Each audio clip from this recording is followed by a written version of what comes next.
ਵਾਹਿਗੁਰੂ ਜੀ ਕਾ ਖਾਲਸਾ ਵਾਹਿਗੁਰੂ ਜੀ ਕੀ ਫਤਿਹ। ਗੁਰੂ ਪਿਆਰੀ ਗੁਰੂ ਸਵਾਰੀ ਪਰਮ ਸਤਿਕਾਰਯੋਗ ਸਾਧ ਸੰਗਤ ਜੀਓ, ਅੱਜ ਦਾਸ ਬ੍ਰਹਮ ਗਿਆਨੀ ਸੰਤ ਮਹਾਂਪੁਰਖ ਬਾਬਾ ਹਜ਼ਾਰਾ ਸਿੰਘ ਜੀ ਦੀ ਚੱਲ ਰਹੀ ਲੜੀਵਾਰ ਪ੍ਰਸੰਗ ਕਥਾ ਦੇ ਤਹਿਤ ਉਹਨਾਂ ਦੇ ਅਗਲੇ ਜੀਵਨ ਦਰਸ਼ਨਾਂ ਦੀ ਜੋ ਕੜੀ ਆ, ਦਾਸ ਆਪ ਸਾਰੀਆਂ ਸੰਗਤਾਂ ਨਾਲ ਸਾਂਝਾ ਕਰਦਾ ਹੈਗਾ। ਦੇਖੋ, ਜਦੋਂ 1971 ਦੀ ਭਾਰਤ ਪਾਕ ਜੰਗ ਲੜ ਗਈ ਸੀ ਉਹਨਾਂ ਟਾਈਮਾਂ ਦੇ ਵਿੱਚ, ਅਤੇ ਸਰਦਾਰ ਰਾਮ ਸਿੰਘ ਮੇਜਰ ਇਹ ਜਿਹੜੇ ਸੀ, ਇਹਨਾਂ ਦੀ ਡਿਊਟੀ ਉਹਨਾਂ ਟਾਈਮਾਂ ਦੇ ਵਿੱਚ ਬਾਰਡਰ 'ਤੇ ਸੀਗੇ। ਅਤੇ ਬਾਰਡਰ ਦੇ ਉੱਤੇ ਸਰਦਾਰ ਰਾਮ ਸਿੰਘ ਮੇਜਰ ਜਿਹੜੇ ਸੀਗੇ, ਇਹ ਆਪਣੇ ਜਿੰਨੇ ਵੀ ਸੰਗੀ ਸਾਥੀ ਸੈਨਿਕ ਸੀਗੇ ਉਹਨਾਂ ਦੇ ਨਾਲ ਮੋਰਚੇ ਦੇ ਵਿੱਚ ਪੂਰੀ ਤਰ੍ਹਾਂ ਡਟੇ ਹੋਏ ਸੀਗੇ। ਸੋ ਜਦੋਂ 1971 ਦੀ ਜੰਗ ਲੱਗੀ ਸੀ, ਜੰਗ ਦੇ ਵਿੱਚ ਆਪ ਸਾਰੀਆਂ ਸੰਗਤਾਂ ਜਾਣਦੀਆਂ ਹੈਗੀਆਂ ਕਿ ਪਿੰਡਾਂ ਦੇ ਵਿੱਚ ਬਲੈਕ ਆਊਟ ਹੁੰਦੀ ਸੀਗੀ। ਕੋਈ ਵੀ ਰਾਤ ਨੂੰ ਬੱਤੀ ਨਹੀਂ ਸੀ ਜਗਾ ਸਕਦਾ ਔਰ ਸਾਰੇ ਪਾਸੇ ਬਿਲਕੁਲ ਸਨਾਟਾ ਹੁੰਦਾ ਸੀ। ਲੋਕ ਘਰਾਂ ਤੋਂ ਬਾਹਰ ਜਿਹੜੇ ਨਿਕਲ ਕੇ ਕਿਸੇ ਇਕਾਂਤ ਦਰੱਖਤਾਂ ਦੇ ਹੇਠ ਜਾਂ ਕਿਸੇ ਹੋਰ ਬਾਗ ਬਗੀਚਿਆਂ ਦੇ ਵਿੱਚ ਆਪਣੇ ਡੇਰੇ ਲਾ ਕੇ ਬੈਠੇ ਹੋਏ ਸੀਗੇ। ਸੋ ਸਰਦਾਰ ਰਾਮ ਸਿੰਘ ਹੋਣਾ ਦਾ ਜਿਹੜਾ ਪਰਿਵਾਰ ਸੀ ਉਹਨਾਂ ਟਾਈਮਾਂ ਦੇ ਵਿੱਚ ਗੁਰਦਾਸਪੁਰ ਰਹਿੰਦਾ ਸੀਗਾ, ਪਰ ਅੱਜ ਕੱਲ੍ਹ ਇਹ ਜਿਹੜਾ ਪਰਿਵਾਰ ਹੈ ਯੂਪੀ ਦੇ ਵਿੱਚ ਵਾ। ਅਤੇ ਫਿਰ ਜਿਵੇਂ ਆਪ ਸੰਗਤਾਂ ਜਾਣਦੀਆਂ ਕਿ ਜਿੰਨੇ ਵੀ ਜਵਾਨ ਭਾਰਤ ਦੇ ਧਰਮੀ ਫੌਜੀ ਸੀਗੇ, ਉਹਨਾਂ ਦੇ ਜਿੰਨੇ ਵੀ ਘਰ ਵਾਲੇ ਸੀ, ਉਹਨਾਂ ਨੇ ਆਪੋ ਆਪਣੇ ਧਰਮਾਂ ਦੇ ਅਨੁਸਾਰ ਸਭ ਨੇ ਸੁੱਖਾਂ ਸੁੱਖੀਆਂ ਸੀਗੀਆਂ ਕਿ ਸਾਡੇ ਜਿਹੜੇ ਆ ਵੀਰ ਭਰਾ ਪੁੱਤ ਪੋਤੇ ਜੋ ਵੀ ਧਰਮੀ ਫੌਜੀ ਹੈਗੇ ਆ, ਉਹ ਸਹੀ ਸਲਾਮਤ ਇਸ ਜੰਗ ਦੇ ਵਿੱਚੋਂ ਵਾਪਸ ਆ ਜਾਣ। ਇਸੇ ਤਰ੍ਹਾਂ ਮੇਜਰ ਰਾਮ ਸਿੰਘ ਹੋਣਾ ਦਾ ਜਿਹੜਾ ਪਰਿਵਾਰ ਸੀਗਾ, ਇਹਨਾਂ ਨੇ ਵੀ ਅਖੰਡ ਪਾਠ ਸਾਹਿਬ ਰੱਖਿਆ, ਘਰ ਦੇ ਵਿੱਚ ਉਹਦਾ ਭੋਗ ਪਾਇਆ ਅਤੇ ਮੇਜਰ ਰਾਮ ਸਿੰਘ ਦੀ ਸਲਾਮਤੀ ਵਾਸਤੇ ਅਰਦਾਸ ਕੀਤੀ।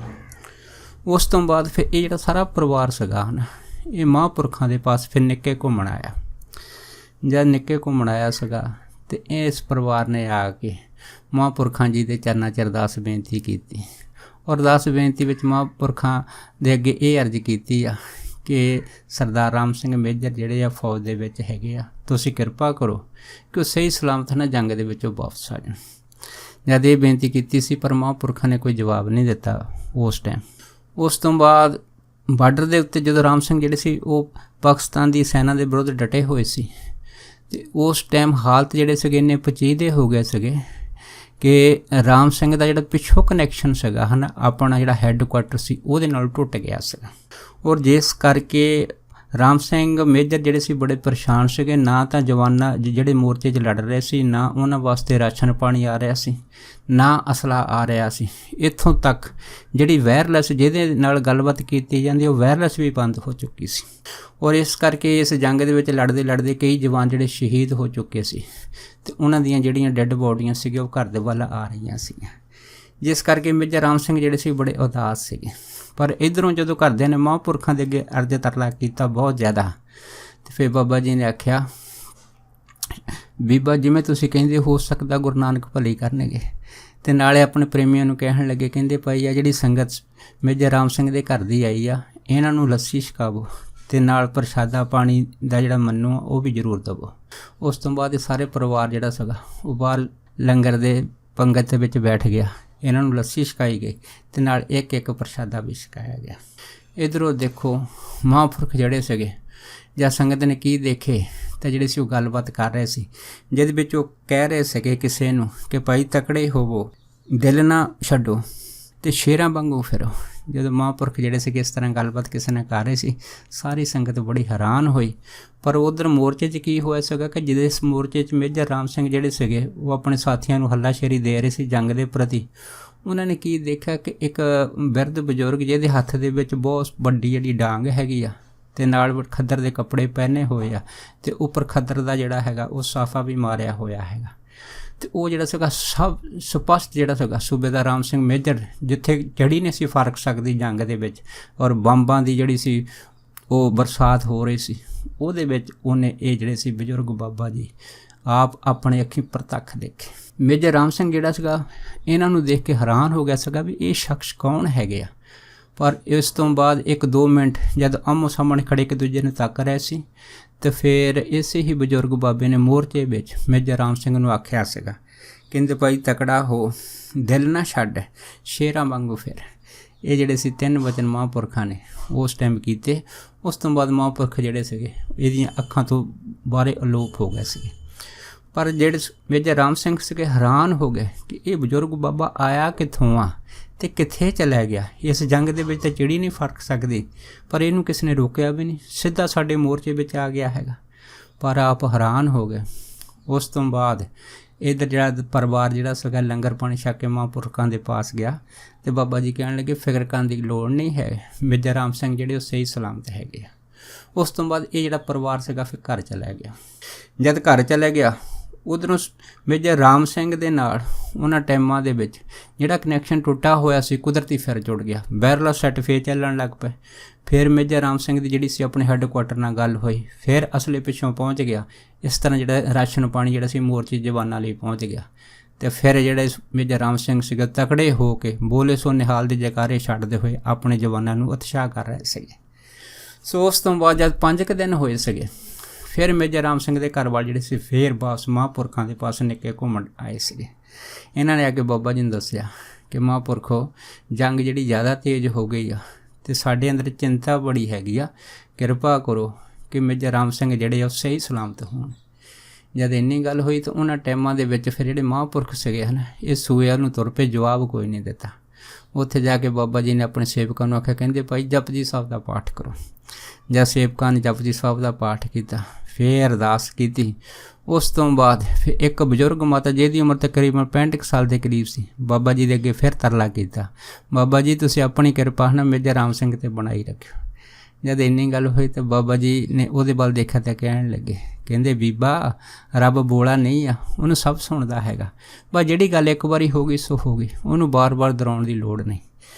ਪਰ ਉਹ ਬੀਬੀ ਕਹਿਣ ਲੱਗੀ, ਮਹਾਂਪੁਰਖੋ ਸਾਨੂੰ ਤਰਵਾਸ ਨਹੀਂ ਆਉਂਦਾ, ਤੁਸੀਂ ਕਿਰਪਾ ਕਰੋ। ਅਤੇ ਫਿਰ ਬਾਬਾ ਜੀ ਨੇ ਉਸ ਮਾਈ ਦਾ ਹੱਥ ਜਿਹੜਾ ਸੀਗਾ ਆਪਣੇ ਹੱਥ 'ਚ ਫੜ ਕੇ ਕਹਿਣ ਲੱਗੇ, ਦੇਖ ਉਸ ਰੱਬ 'ਤੇ ਪੂਰਾ ਵਿਸ਼ਵਾਸ ਰੱਖੋ, ਗੁਰੂ ਗ੍ਰੰਥ ਸਾਹਿਬ ਨੂੰ ਆਪਣਾ ਗੁਰੂ ਮੰਨੋ, ਬਾਕੀ ਜਿਹੜਾ ਭੱਖ ਖਾਣਾ ਇਹ ਨਾ ਖਾਓ, ਗੁਰਦੁਆਰੇ ਸਾਹਿਬ ਜਾਓ। ਜਦ ਇਹ ਆਦਿ ਜਿਹੜੇ ਉਪਦੇਸ਼ ਦੇਣ ਲੱਗੇ ਮਹਾਂਪੁਰਖ, ਅਤੇ ਫਿਰ ਨਾਲ ਨਾਲ ਜਿਹੜੇ ਸੂਏ ਦੇ ਅੱਗੇ ਤੁਰਦੇ ਗਏ। ਇਸ ਤਰ੍ਹਾਂ ਤੁਰਦੇ ਮਹਾਂਪੁਰਖ ਜਿਹੜੇ ਸੀ ਫਿਰ ਇੱਕ ਜਗ੍ਹਾ ਬੈਠ ਗਏ। ਉੱਥੇ ਫਿਰ ਸਾਰੀ ਸੰਗਤ ਨੂੰ ਕਹਿਣ ਲੱਗੇ, ਕਹਿੰਦੇ ਭਾਈ ਇਸ ਤਰ੍ਹਾਂ ਕਰੋ, ਹੁਣ ਤੁਸੀਂ ਸਾਨੂੰ ਹੈ ਨਾ ਜਪਜੀ ਸਾਹਿਬ ਦਾ ਪਾਠ ਇੱਕ ਵਾਰੀ ਫਿਰ ਦੁਬਾਰਾ ਸੁਣਾਓ। ਫਿਰ ਸੰਗਤ ਜਿਹੜੀ ਸੀ ਉਹ ਸ਼ਬਦ ਵੀ ਪੜ੍ਹਨ ਲੱਗ ਪਈ ਅਤੇ ਨਾਲ ਗੁਰਬਾਣੀ ਵੀ ਉਚਾਰ ਕਰਨ ਲੱਗ ਪਈ।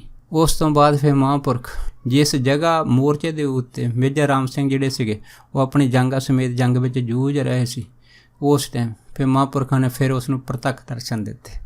ਜਦ ਪ੍ਰਤੱਖ ਦਰਸ਼ਨ ਦਿੱਤੇ ਮੇਜਰ ਰਾਮ ਸਿੰਘ ਜਿਹੜੇ ਸੀ ਮਹਾਂਪੁਰਖਾਂ ਦਾ ਇਹ ਸਰੂਪ ਤੱਕ ਕੇ ਹੈਰਾਨ ਰਹਿ ਗਏ ਕਿ ਇਹ ਬਜ਼ੁਰਗ ਬਾਬੇ ਨੇ ਪਹਿਲਾਂ ਵੀ ਮੇਰੇ ਮੋਰਚੇ ਵਿੱਚ ਆ ਕੇ ਮੇਰੇ ਨਾਲ ਗੱਲ ਕੀਤੀ, ਪਰ ਅੱਜ ਇਹ ਬਜ਼ੁਰਗ ਬਾਬਾ ਜਿਹੜਾ ਹੈਗਾ ਫਿਰ ਮੇਰੇ ਅੱਖਾਂ ਅੱਗੇ ਆ ਗਿਆ ਹੈ, ਇਹ ਕੌਣ ਹੋ ਸਕਦਾ ਹੈਗਾ। ਮੇਜਰ ਰਾਮ ਸਿੰਘ ਨੇ ਬੜੀ ਗੌਰ ਦੇ ਨਾਲ ਮਹਾਂਪੁਰਖਾਂ ਨੂੰ ਤੱਕਿਆ ਅਤੇ ਫਿਰ ਮਹਾਂਪੁਰਖ ਆਖਣ ਲੱਗੇ, ਕਹਿੰਦੇ ਭਾਈ ਫਿਕਰ ਨਾ ਕਰੋ, ਚਿੰਤਾ ਨਾ ਕਰੋ, ਗੁਰੂ ਨਾਨਕ ਭਲੀ ਕਰਨਗੇ, ਗੁਰੂ ਨਾਨਕ ਸਾਹਿਬ ਆਪੇ ਹੀ ਵਰ ਦੇਣਗੇ, ਸਾਰੇ ਪਾਸੇ ਭਲਾ ਹੋ, ਸਭ ਫੌਜੀਆਂ ਦਾ ਭਲਾ ਹੋਊਗਾ। ਇਸ ਆਦਿ ਜਿਹੜੇ ਸੀ ਮਹਾਂਪੁਰਖਾਂ ਨੇ ਬੜੇ ਹੌਸਲੇ ਵਾਲੇ ਜਿਹੜੇ ਬਚਨ ਸੀਗੇ ਮੇਜਰ ਰਾਮ ਸਿੰਘ ਦੇ ਨਾਲ ਫਿਰ ਮੋਰਚੇ 'ਚ ਕੀਤੇ ਅਤੇ ਫਿਰ ਮਹਾਂਪੁਰਖ ਜਿਹੜੇ ਸੀ ਅਲੋਪ ਹੋ ਗਏ। ਉਸ ਤੋਂ ਫਿਰ ਅਗਲੇ ਦਿਨ ਐਸੀ ਕਿਰਪਾ ਹੋਈ ਕਿ ਭਾਰਤ ਅਤੇ ਪਾਕਿਸਤਾਨ ਦੀ ਜਿਹੜੀ ਸੀ ਉਹ ਆਪਸ ਵਿੱਚ ਇਸ ਲੜਾਈ ਦੇ ਪ੍ਰਤੀ ਇੱਕ ਸੰਧੀ ਹੋ ਗਈ, ਇੱਕ ਸਮਝੌਤਾ ਹੋ ਗਿਆ। ਇਸ ਸਮਝੌਤੇ ਦੇ ਤਹਿਤ ਜਿਹੜੇ ਜਿਹੜੇ ਇਲਾਕਿਆਂ ਜਿੱਥੇ ਫੌਜ ਸੀਗੀ ਉੱਥੇ ਆਰਡਰ ਚਲੇ ਗਏ ਕਿ ਜੰਗ ਜਿਹੜੀ ਆ ਰੋਕ ਦਿੱਤੀ ਜਾਵੇ। ਉਸ ਤੋਂ ਬਾਅਦ ਦੇਖੋ ਫਿਰ ਬਾਬਾ ਜੀ ਨੇ ਇਹਨਾਂ ਦੇ ਪਰਿਵਾਰ ਨੂੰ ਜਿਹੜਾ ਸੀ ਇਹ ਆਖਿਆ, ਕਹਿੰਦੇ ਭਾਈ ਕੋਈ ਚਿੰਤਾ ਕਰਨ ਦੀ ਲੋੜ ਨਹੀਂ, ਹੁਣ ਤੁਸੀਂ ਆਪਣੇ ਘਰ ਜਾਵੋ ਅਤੇ ਜਾ ਕੇ ਸਤਿਨਾਮ ਵਾਹਿਗੁਰੂ ਦਾ ਜਾਪ ਜਪੋ, ਗੁਰਬਾਣੀ ਨਾਲ ਜੁੜੋ। ਉਸ ਤੋਂ ਬਾਅਦ ਫਿਰ ਦੇਖੋ ਇਸ ਜੰਗ ਦੇ ਜਿੱਤਣ ਤੋਂ ਬਾਅਦ ਫਿਰ ਮੇਜਰ ਰਾਮ ਸਿੰਘ ਜਦੋਂ ਆਪਣੇ ਘਰ ਪਰਤੇ ਸੀ ਅਤੇ ਘਰਦਿਆਂ ਨੇ ਫਿਰ ਮੇਜਰ ਰਾਮ ਸਿੰਘ ਨੂੰ ਸਾਰੀ ਹਕੀਕਤ ਦੱਸੀ ਕਿ ਕਿਵੇਂ ਅਸੀਂ ਮਹਾਂਪੁਰਖਾਂ ਦੇ ਪਾਸ ਗਏ ਸੀ ਅਤੇ ਉਹਨਾਂ ਦੇ ਚਰਨਾਂ ਵਿੱਚ ਜਾ ਕੇ ਢਾਡੀ ਰੱਖਿਆ ਲਈ ਬੇਨਤੀ ਕੀਤੀ, ਔਰ ਇਸ ਰੱਖਿਆ ਬੇਨਤੀ ਕਰਨ ਦਾ ਫਲ ਐਸਾ ਨਿਕਲਿਆ ਕਿ ਤੁਸੀਂ ਸਹੀ ਸਲਾਮ ਜੰਗ 'ਚੋਂ ਵਾਪਸ ਆ ਗਏ। ਪਰ ਜਿਹੜੇ ਮੇਜਰ ਰਾਮ ਸਿੰਘ ਸੀਗੇ ਉਹਨਾਂ ਦਾ ਪਰਿਵਾਰ ਭਾਵੇਂ ਮਹਾਂਪੁਰਖਾਂ ਦਾ ਸੇਵਕ ਸੀਗਾ, ਪਰ ਮੇਜਰ ਰਾਮ ਸਿੰਘ ਜਿਹੜੇ ਸੀਗੇ ਉਹ ਥੋੜ੍ਹੇ ਜਿਹੇ ਨਾਸਤਿਕਵਾਦੀ ਸੀ। ਪਰ ਘਰ ਪਰਿਵਾਰ ਦੇ ਕਹਿਣ ਦੇ ਉੱਤੇ ਉਹ ਫਿਰ ਮਹਾਂਪੁਰਖਾਂ ਦੇ ਦਰਸ਼ਨ ਕਰਨ ਵਾਸਤੇ ਜਦ ਨਿੱਕੇ ਘੁੰਮਣ ਆਏ ਸੀ, ਉਹਨਾਂ ਨੇ ਦੇਖਿਆ ਕਿ ਇੱਕ ਛੋਟੀ ਜਿਹੀ ਹਵੇਲੀ ਹੈਗੀ ਆ, ਇੱਕ ਵੱਡਾ ਸਾਰਾ ਤਲਾਅ ਹੈਗਾ, ਵਿੱਚ 5-7 ਦਰੱਖਤ ਲੱਗੇ ਹੋਏ ਆ, ਬਾਹਰ ਜਿਹੜਾ ਪਿੱਪਲ ਦਰੱਖਤ ਹੈਗਾ ਉਹਦੇ ਥੱਲੇ ਕੁਛ ਘੜੇ ਪਏ ਆ, ਉਹਦੇ ਵਿੱਚ ਕੁਛ ਸੇਵਕ ਘੜੇ ਦੇ ਵਿੱਚ ਪਾਣੀ ਪਾ ਰਹੇ ਆ, ਕੁਛ ਮੱਟ ਹੋਰ ਪਏ ਆ। ਇਹ ਜਿਹੜਾ ਪਰਿਵਾਰ ਸੀ ਇਹਨਾਂ ਨੇ ਆ ਕੇ ਜਦ ਬਾਬਾ ਜੀ ਦੇ ਬਾਬਤ ਪੁੱਛਿਆ ਤਾਂ ਉੱਥੇ ਦੇ ਸੇਵਕ ਕਹਿਣ ਲੱਗੇ ਕਿ ਮਹਾਂਪੁਰਖ ਅੰਦਰ ਜਿਹੜਾ ਨਾ ਕੋਠੜੀ ਹੈਗੀ ਕੱਚੀ, ਉਸ ਕੋਠੜੀ ਦਾ ਜਿਹੜਾ ਲੱਕੜ ਦਾ ਤਖਤ ਪੋਸ਼ ਬਣਿਆ ਹੋਇਆ ਉਹਦੇ ਉੱਤੇ ਬੈਠੇ ਆ। ਫਿਰ ਦੇਖੋ ਮੇਜਰ ਰਾਮ ਸਿੰਘ ਦੋ ਚਾਰ ਬੀਬੀਆਂ, ਦੋ ਚਾਰ ਹੋਰ ਪ੍ਰੇਮੀ ਜਦ ਇਕੱਠੇ ਹੋ ਕੇ ਮਹਾਂਪੁਰਖਾਂ ਦੇ ਕੋਲ ਆਏ ਤੇ ਜਿਉਂ ਹੀ ਮੇਜਰ ਰਾਮ ਸਿੰਘ ਨੇ ਮਹਾਂਪੁਰਖਾਂ ਦੇ ਚਿਹਰੇ ਵੱਲ ਤੱਕਿਆ ਤੇ ਹੈਰਾਨ ਰਹਿ ਗਿਆ ਔਰ ਮਨ 'ਚ ਸੋਚਣ ਲੱਗਾ ਕਿ ਇਹ ਤਾਂ ਉਹੀ ਹੀ ਬਜ਼ੁਰਗ ਮਹਾਂਪੁਰਖ ਹੈ ਜਿਹੜੇ ਮੋਰਚੇ ਵਿੱਚ 2 ਵਾਰ ਮੇਰੇ ਪਾਸ ਆਏ ਤੇ ਉਹਨਾਂ ਨੇ ਆ ਕੇ ਮੈਨੂੰ ਮੋਰਚੇ 'ਚ ਹੌਸਲਾ ਦਿੱਤਾ, ਜਿਨ੍ਹਾਂ ਦੀ ਬਦੌਲਤ ਉਸ ਟਾਈਮ ਇਹ ਲੜਾਈ ਦਾ ਜਿਹੜਾ ਸਾਰਾ ਰੁਖ ਸੀਗਾ ਪਲਟ ਗਿਆ। ਜਿਹੜੀ ਫੌਜ ਮੇਰੀ ਹੌਸਲਾ ਹਾਰ ਚੁੱਕੀ ਸੀਗੀ, ਛੱਡ ਚੁੱਕੀ ਸੀਗੀ, ਕਿਵੇਂ ਇਹਨਾਂ ਦੇ ਹੌਸਲੇ ਦੇ ਨਾਲ ਦੁਬਾਰਾ ਜਿਹੜੀ ਫੌਜ ਦੇ ਵਿੱਚ ਇੱਕ ਨਵੀਂ ਰੂਹ ਫੂਕ ਹੋ ਗਈ, ਇੱਕ ਨਵਾਂ ਜੋਸ਼ ਆਇਆ। ਔਰ ਇਸ ਜੋਸ਼ ਦਾ ਸਦਕਾ ਜਿਹੜੇ ਮੇਰੇ ਨਾਲ ਦੇ ਜਵਾਨ ਸੀਗੇ, ਉਹ ਸਾਰੇ ਜਵਾਨ ਜਿਹੜੇ ਸੀਗੇ ਉਹਨਾਂ ਵਿੱਚ ਪੂਰੀ ਤਰ੍ਹਾਂ ਉਤਸ਼ਾਹ ਆ ਗਿਆ ਤੇ ਉਹ ਲੜਨ ਮਾਰਨ ਵਾਸਤੇ ਪੂਰੀ ਤਰ੍ਹਾਂ ਤਿਆਰ ਹੋ ਗਏ ਸੀਗੇ। ਜਿਉਂ ਹੀ ਮੇਜਰ ਰਾਮ ਸਿੰਘ ਨੇ ਮਹਾਂਪੁਰਖਾਂ ਦਾ ਦਰਸ਼ਨ ਕਰਦਿਆਂ ਇਹ ਸਾਰੀਆਂ ਗੱਲਾਂ ਅੰਦਰ ਪ੍ਰਤੀਤ ਕੀਤੀਆਂ, ਬਸ ਮੇਜਰ ਰਾਮ ਸਿੰਘ ਜਿਨ੍ਹਾਂ ਦਾ ਸਰੀਰ ਉਹਨਾਂ ਟਾਈਮਾਂ ਦੇ ਵਿੱਚ 6.25 ਫੁੱਟ ਸੀਨੇ ਵਰਗੀ ਚੌੜੀ ਛਾਤੀ ਔਰ ਮਹਾਂਪੁਰਖਾਂ ਦੇ ਚਰਨਾਂ ਦੇ ਉੱਤੇ ਡਿੱਗ ਪਏ ਔਰ ਇੰਨੇ ਬਰਾਗ ਦੇ ਵਿੱਚ ਰੋਏ, ਇੰਨੇ ਬਰਾਗ ਦੇ ਵਿੱਚ ਰੋਏ ਕਿ ਮਹਾਂਪੁਰਖਾਂ ਦੇ ਰੋ ਰੋ ਕੇ ਚਰਨ ਧੋਤੇ। ਐਸਾ ਪ੍ਰੇਮ ਮੇਜਰ ਰਾਮ ਸਿੰਘ ਦੇ ਹਿਰਦੇ 'ਚ ਆਇਆ। ਫਿਰ ਮਹਾਂਪੁਰਖਾਂ ਨੇ ਦੇਖੋ ਮੇਜਰ ਰਾਮ ਸਿੰਘ ਦੇ ਸੀਸ 'ਤੇ ਹੱਥ ਰੱਖਿਆ ਤੇ ਉਸ ਨੂੰ ਹੌਸਲਾ ਦਿੱਤਾ। ਇਸ ਤਰ੍ਹਾਂ ਇਹ ਪਰਿਵਾਰ ਜਿਹੜਾ ਸੀਗਾ ਫਿਰ ਸਦਾ ਵਾਸਤੇ ਮਹਾਂਪੁਰਖਾਂ ਦਾ ਸ਼ਰਧਾਲੂ ਹੋ ਗਿਆ। ਔਰ ਇਸ ਘਟਨਾ ਤੋਂ ਬਾਅਦ ਮੇਜਰ ਰਾਮ ਸਿੰਘ ਫੌਜ ਦੇ ਜਿੰਨੇ ਵੀ ਹੋਰ ਸੈਨਿਕ ਸੀਗੇ ਉਹ ਵੀ ਜਿਹੜੇ ਸੀ ਸਾਰੇ ਮਹਾਂਪੁਰਖਾਂ ਦੇ ਸ਼ਰਧਾਲੂ ਬਣੇ ਤੇ ਉਹ ਜਦੋਂ ਵੀ ਮਹਾਂਪੁਰਖਾਂ ਦੀ ਵਰਸੀ ਆਉਂਦੀ ਆ ਸਾਰੇ ਜਿਹੜੇ ਫੌਜੀ ਅਫਸਰ ਤੇ ਹੋਰ ਸਿਪਾਹੀ ਸਭ ਉਹਨਾਂ ਦੇ ਪਰਿਵਾਰ ਇੱਥੇ ਆ ਕੇ ਹਾਜ਼ਰੀ ਭਰਦੇ ਆ। ਔਰ ਇਸੇ ਤਰ੍ਹਾਂ ਇੱਕ ਵਾਰ ਕੀ ਹੋਇਆ ਸੀਗਾ ਕਿ ਇੱਕ ਬੀਬੀ ਜਿਹੜੀ ਆਪਣੀ ਪਤੀ ਦੇ ਨਾਲ ਮਹਾਂਪੁਰਖਾਂ ਦੇ ਪਾਸ ਦਰਸ਼ਨ ਕਰਨ ਆਈ ਤੇ ਉਸ ਬੀਬੀ ਨੇ ਨਾ ਬੜਾ ਮੇਕਅਪ ਕੀਤਾ ਸੀਗਾ। ਉਹ ਜਿਹੜੀ ਬੀਬੀ ਸੀਗੀ ਆਪਣੀ ਬੇਨਤੀ ਲੈ ਕੇ ਜਦੋਂ ਮਹਾਂਪੁਰਖਾਂ ਦੇ ਪਾਸ ਖੜੀ ਹੋਈ ਤੇ ਬਾਬਾ ਜੀ ਨੂੰ ਕਹਿਣ ਲੱਗੀ, ਬਾਬਾ ਜੀ ਮੈਨੂੰ ਬੁਖਾਰ ਬੜਾ ਚੜ੍ਹਦਾ ਹੈਗਾ, ਇਹ ਬੁਖਾਰ ਮੇਰਾ ਉਤਰਦਾ ਨਹੀਂ, ਮੈਂ ਬੜੀਆਂ ਦਵਾਈਆਂ ਖਾਧੀਆਂ, ਤੁਸੀਂ ਕਿਰਪਾ ਕਰੋ ਕਿ ਇਹ ਜਿਹੜਾ ਨਾ ਮੇਰਾ ਬੁਖਾਰ ਹੈਗਾ ਇਹ ਟੁੱਟ ਜਾਵੇ। ਜਦ ਉਹਨੇ ਇਸ ਤਰ੍ਹਾਂ ਬੇਨਤੀਆਂ ਕੀਤੀਆਂ ਤੇ ਮਹਾਂਪੁਰਖਾਂ ਨੇ ਉਹਦੇ ਵੱਲ ਮਾੜਾ ਜਿਹਾ ਤੱਕਿਆ ਤਾਂ ਕਿ ਕਹਿਣ ਲੱਗੇ, ਬੀਬਾ ਸਾਨੂੰ ਤਾਂ ਇਸ ਤਰ੍ਹਾਂ ਪ੍ਰਤੀਤ ਹੁੰਦਾ ਹੈਗਾ ਤੈਨੂੰ ਬੁਖਾਰ ਕੀ ਚੜ੍ਹਨਾ ਹੈਗਾ, ਤੂੰ ਤਾਂ ਸਾਰੇ ਲੋਕਾਂ ਨੂੰ ਬੁਖਾਰ ਚੜ੍ਹਾਈ ਫਿਰਦੀ ਹੈਗੀ ਆ। ਜਦ ਇਹ ਗੱਲ ਮਹਾਂਪੁਰਖਾਂ ਨੇ ਉਸ ਬੀਬੀ ਨੂੰ ਆਖੀ, ਉਹ ਬੀਬੀ ਜਿਹੜੀ ਸੀ ਬੜੀ ਮਨ ਸ਼ਰਮਿੰਦੀ ਹੋਈ ਤੇ ਉਸ ਦਾ ਪਤੀ ਜਿਹੜਾ ਸੰਗਤ 'ਚ ਬੈਠਾ ਹੋਇਆ ਸੀਗਾ ਉਹ ਵੀ ਜਿਹੜਾ ਸੀਗਾ ਉਹ ਇਹ ਗੱਲ ਸੁਣ ਕੇ ਮਹਾਂਪੁਰਖਾਂ ਦੀ ਮਨ 'ਚ ਬੜਾ ਸ਼ਰਮਿੰਦਾ ਹੋਇਆ ਤੇ ਉਸਨੇ ਫਿਰ ਆਪਣਾ ਜਿਹੜਾ ਸਿਰ ਸੀਗਾ ਉਹ ਸੰਗਤ ਦੇ ਵਿੱਚ ਨੀਵਾਂ ਕਰਕੇ ਬੈਠ ਗਿਆ। ਉਸ ਤੋਂ ਬਾਅਦ ਫਿਰ ਬਾਬਾ ਜੀ ਉਸ ਬੀਬੀ ਨੂੰ ਆਖਣ ਲੱਗੇ, ਕਹਿੰਦੇ ਬੀਬਾ ਇਸ ਤਰ੍ਹਾਂ ਕਰ, ਇੱਧਰ ਸੂਆ ਚੱਲਦਾ ਹੈਗਾ, ਉਹ ਸੂਏ ਦੇ ਵਿੱਚ ਜਾ ਕੇ ਇਸ਼ਨਾਨ ਕਰਕੇ ਆਪਣਾ ਮੂੰਹ ਹੱਥ ਜਿਹੜਾ ਪੂਰੀ ਤਰ੍ਹਾਂ ਧੋ ਕੇ ਆ। ਉਸ ਤੋਂ ਬਾਅਦ ਬੀਬੀ ਦੇਖੋ ਉਹ ਸੂਏ ਦੇ ਵਿੱਚ ਚਲੇ ਗਈ, ਉਹਨੇ ਸੋਹਣੇ ਕੱਪੜੇ ਸੂਏ ਦੇ ਵਿੱਚ ਵੜ ਕੇ ਆਪਣਾ ਮੂੰਹ ਹੱਥ ਧੋਤਾ, ਇਸ਼ਨਾਨ ਕੀਤਾ, ਫਿਰ ਬਾਬਾ ਜੀ ਦੇ ਪਾਸ ਆਈ। ਜਦ ਪਾਸ ਆਈ ਆ ਤੇ ਉਸ ਤੋਂ ਬਾਅਦ ਉਹਦਾ ਸਾਰਾ ਬੁਖਾਰ ਜਿਹੜਾ ਸੀਗਾ ਉਹ ਤੁਰੰਤ ਦੂਰ ਹੋ ਗਿਆ। ਇਸੇ ਤਰ੍ਹਾਂ ਨਾ ਇੱਕ 12-14 ਸਾਲ ਦਾ ਲੜਕਾ ਸੀਗਾ, ਉਸਨੇ ਵੀ ਮਹਾਂਪੁਰਖਾਂ ਦੇ ਚਰਨਾਂ 'ਚ ਬੇਨਤੀ ਕੀਤੀ ਸੀ ਕਿ ਬਾਬਾ ਜੀ ਮੈਨੂੰ ਬੁਖਾਰ ਬੜਾ ਚੜ੍ਹਦਾ, ਇਹ ਬੁਖਾਰ ਮੇਰਾ ਉਤਰਦਾ ਨਹੀਂ। ਤੇ ਜਿਸ ਦਿਨ ਉਹਨੇ ਬੇਨਤੀ ਕੀਤੀ ਉਸ ਦਿਨ ਉਹਨੂੰ ਬੜਾ ਬੁਖਾਰ ਸੀਗਾ। ਬਾਬਾ ਜੀ ਨੇ ਉਸ ਦੀ ਤਰਫ ਜਿਹੜਾ ਸੀਗਾ ਮਾੜਾ ਜਿਹਾ ਤੱਕਿਆ ਤੇ ਕਹਿਣ ਲੱਗੇ, ਚੱਲ ਤੂੰ ਵੀ ਇੱਦਾਂ ਕਰ, ਉਸ ਸੂਏ ਬਗ ਦੇ ਸੂਏ 'ਚ ਇਸ਼ਨਾਨ ਕਰ ਲਾ ਤੇ ਜਾ। ਫਿਰ ਉਸ ਲੜਕੇ ਨੇ ਕੀਤਾ ਕਿ ਫਟਾਫਟ ਕੱਪੜੇ ਲਾ ਕੇ ਉਸ ਸੂਏ ਦੇ ਵਿੱਚ ਛਾਲ ਮਾਰ ਦਿੱਤੀ ਆ।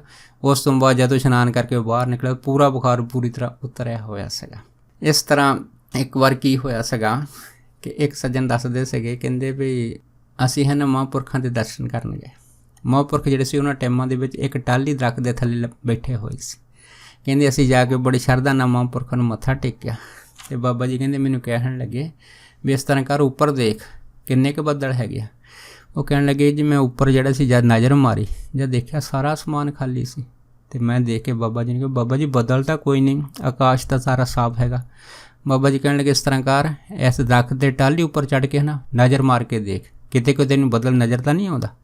ਜਦ ਇੰਨੀ ਗੱਲ ਹੋਈ ਉਹ ਸੱਜਣ ਕਹਿਣ ਲੱਗੇ ਕਿ ਮੈਂ ਫਿਰ ਟਾਹਲੀ 'ਤੇ ਚੜ੍ਹਿਆ, ਫਿਰ ਆਲੇ ਦੁਆਲੇ ਚੰਗੀ ਤਰ੍ਹਾਂ ਦੇਖਿਆ, ਕਿਤੇ ਕੋਈ ਬੱਦਲ ਦਾ ਨਿਸ਼ਾਨ ਨਹੀਂ ਸੀ। ਫਿਰ ਮੈਂ ਕਹਿੰਦੇ ਉਤਰ ਕੇ ਬਾਬਾ ਜੀ ਨੂੰ ਦੱਸਿਆ ਕਿ ਬਾਬਾ ਜੀ ਬੱਦਲ ਤਾਂ ਕਿਤੇ ਕੋਈ ਦਿਖਾਈ ਨਹੀਂ ਦਿੰਦਾ। ਜਦ ਕਹਿੰਦੇ ਇੰਨੀ ਗੱਲ ਹੋਈ ਤਾਂ ਬਾਬਾ ਜੀ ਕਹਿਣ ਲੱਗੇ, ਕਹਿੰਦੇ ਕੋਈ ਨਹੀਂ 20 ਕੁ ਮਿੰਟਾਂ ਬਾਅਦ ਕਹਿੰਦੇ ਵੀ ਇਹ ਸਾਰੀ ਖੇਡ ਵਰਤ ਜਾਊਗੀ। ਤੇ ਫਿਰ ਕਹਿੰਦੇ ਵੀ ਬਾਬਾ ਜੀ ਨੇ ਦੱਸਿਆ ਸੀਗਾ ਕਿ ਇਸ ਜਗ੍ਹਾ 'ਤੇ ਮੀਂਹ ਪਊਗਾ ਤੇ ਇਸ ਜਗ੍ਹਾ 'ਤੇ ਥੋੜ੍ਹਾ ਭਾਰਾ ਬਾਰਿਸ਼ ਹੋਊਗੀ ਕਿਉਂਕਿ ਉੱਥੇ ਪਾਣੀ ਦੀ ਜ਼ਿਆਦਾ ਜ਼ਰੂਰਤ ਹੈਗੀ ਆ। ਕਹਿੰਦੇ ਉਸ ਤੋਂ ਬਾਅਦ ਮੈਂ ਕੀ ਦੇਖਿਆ ਕਿ ਜਿਸ ਜਗ੍ਹਾ ਅਸੀਂ ਬੈਠੇ ਸੀ ਉੱਥੇ ਮੀਂਹ ਤਾਂ ਕੋਈ ਨਹੀਂ ਪਿਆ।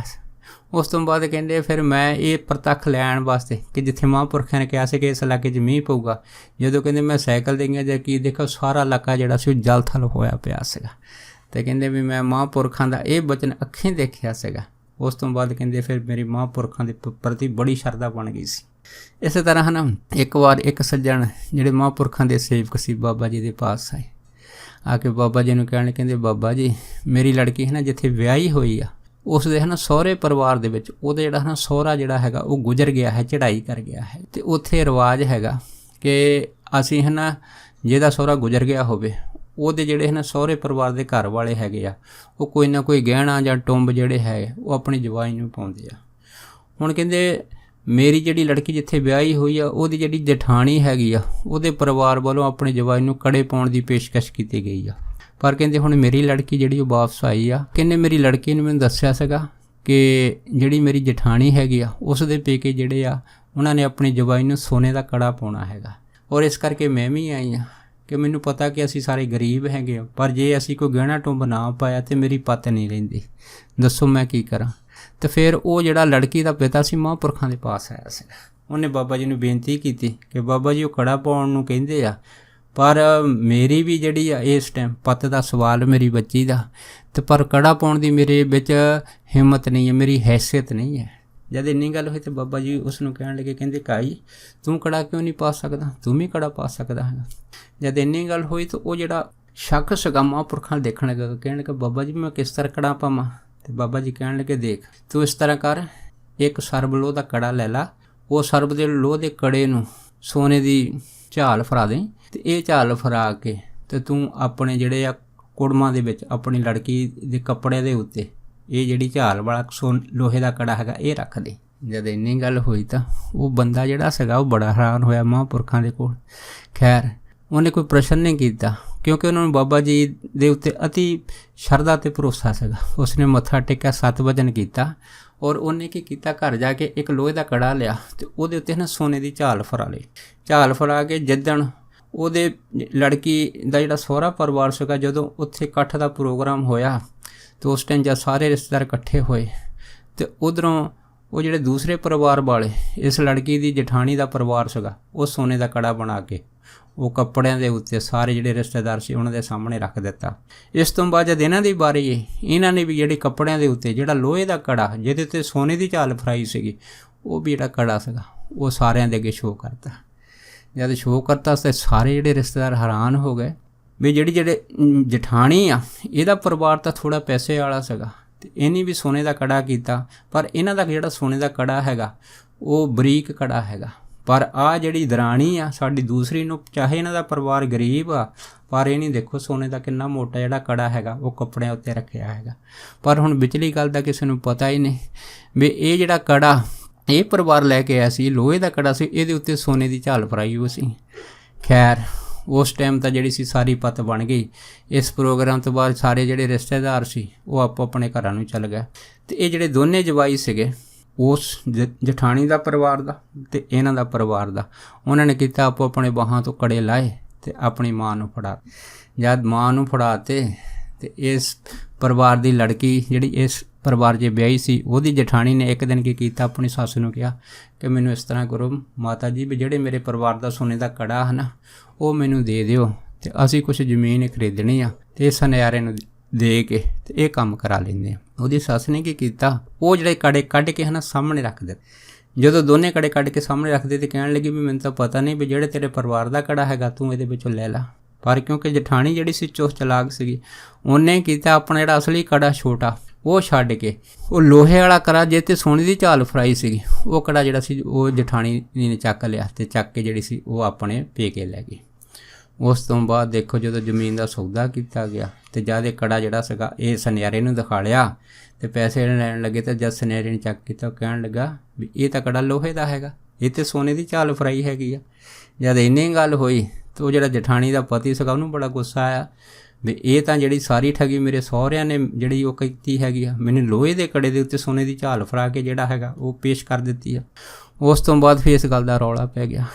ਜਦ ਰੌਲਾ ਪੈ ਗਿਆ ਤਾਂ ਉਸ ਤੋਂ ਬਾਅਦ ਇਹ ਖਬਰ ਜਿਹੜੀ ਸੀ ਇਸ ਪਰਿਵਾਰ ਨੂੰ ਵੀ ਲੱਗ ਗਈ, ਪਰ ਇੱਧਰੋਂ ਦਰਾਣੀ ਸੀਗੀ ਜਦ ਇਹ ਖਬਰ ਉਹਨੇ ਆਪਣੇ ਪੇਕੇ ਦੱਸੀ ਆ ਕੇ ਅਤੇ ਇਹਨਾਂ ਦੇ ਪਿਤਾ ਜੀ ਵਾਪਸ ਫਿਰ ਮਹਾਂਪੁਰਖ ਬਾਬਾ ਹਜ਼ਾਰਾ ਸਿੰਘ ਜੀ ਦੇ ਪਾਸ ਆ ਗਏ। ਕਹਿਣ ਲੱਗੇ ਬਾਬਾ ਜੀ ਵੀ ਇਸ ਤਰ੍ਹਾਂ ਗੱਲ ਹੋ ਗਈ ਹੈ, ਦੱਸੋ ਕੀ ਕਰੀਏ।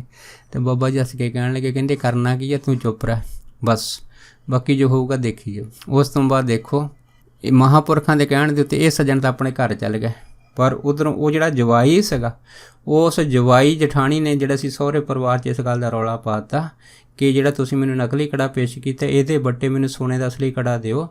ਜੇ ਅਸਲੀ ਕੜਾ ਦੋਗੇ ਤਾਂ ਗੱਲ ਠੀਕ ਹੈ, ਨਹੀਂ ਤਾਂ ਮੈਂ ਇਹ ਗੱਲ ਜਿਹੜੀ ਹੈ ਨਾ ਇਹ ਸਾਰੇ ਪਾਸੇ ਕਰ ਦੂੰਗਾ, ਕਿਉਂਕਿ ਤੁਸੀਂ ਮੇਰੀ ਜਿਹੜੀ ਇਹਨੂੰ ਬੇਇੱਜ਼ਤੀ ਬਹੁਤ ਕੀਤੀ ਆ।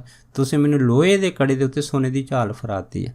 ਜਦ ਇਹ ਗੱਲ ਹੋਈ ਸੀ, ਪਰ ਉਹ ਜਿਹੜੀ ਜਠਾਣੀ ਜਿਹਨੇ ਜਾਣਬੁੱਝ ਕੇ ਹੇਰਾਫੇਰੀ ਕੀਤੀ ਸੀ, ਉਹ ਦੋਨੇ ਫਸ ਗਏ ਕਿਉਂਕਿ ਉਹਨੇ ਲਾਲਚ ਦੇ ਵਿੱਚ ਇਹ ਜਿਹੜਾ ਲੋਹੇ ਦਾ ਕੜਾ ਮੋਟਾ ਸੀ ਜਿੱਤੇ ਸੋਨੇ ਦੀ ਝਾਲ ਫਰਾਈ ਸੀ, ਉਹ ਆਪ ਚੱਕ ਲਿਆ ਸੀ। ਪਰ ਹੁਣ ਉਹ ਕਹਿ ਨਹੀਂ ਸੀ ਸਕਦੀ ਕਿ ਸਾਡਾ ਜਿਹੜਾ ਦੂਸਰਾ ਕੜਾ ਹੈਗਾ ਉਹ ਕੜਾ ਅਸਲੀ ਹੈਗਾ, ਪਰ ਉਹ ਆਪ ਹੀ ਆਪਣੀ ਚਾਲ ਦੇ ਵਿੱਚ ਫਸ ਗਈ।